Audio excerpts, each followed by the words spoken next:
Pernah kepikiran nggak kalau satu keputusan kecil di masa remaja bisa mengubah seluruh hidup?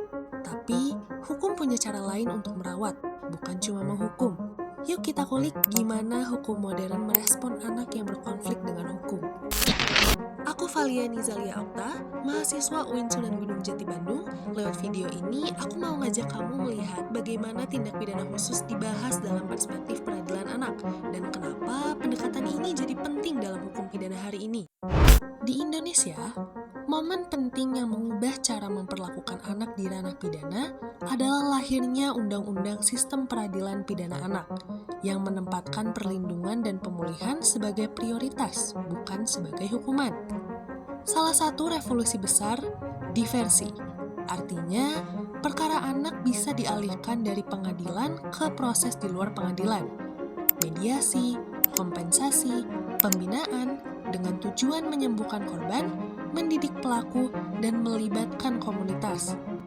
Diversi bertujuan mencegah stigmatisasi dan menghindarkan anak dari perampasan kebebasan yang berkepanjangan. Tapi tunggu, ada yang disebut tindak pidana khusus. Ini kategori kejahatan yang diatur di luar KUHP karena karakter dan dampaknya.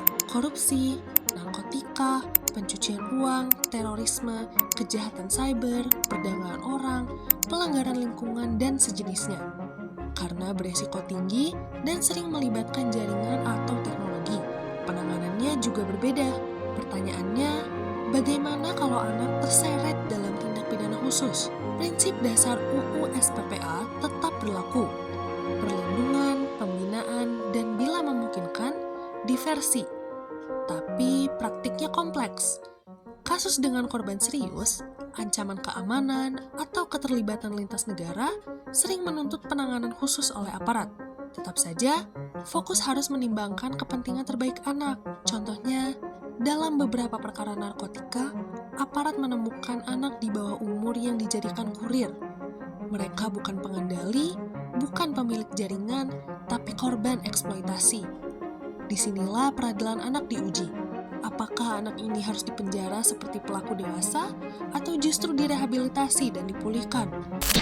Melalui pendekatan sistem peradilan anak, hukum mencoba menjawab. Anak tetap bertanggung jawab, tapi masa depannya tidak boleh dikorbankan. Dengan demikian, terdapat 3 hal yang penting dalam hal ini.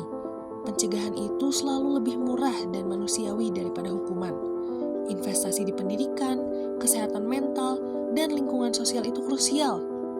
Lalu, hukum modern juga butuh keseimbangan, menegakkan keadilan sekaligus memberi kesempatan pemulihan. Terakhir, relevansi terbesar hari ini yaitu era digital yang membuat resiko anak terkait tindak pidana khusus berubah bentuk.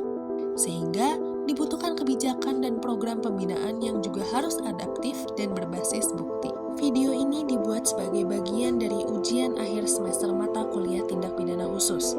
Terima kasih sudah menyimak. See ya!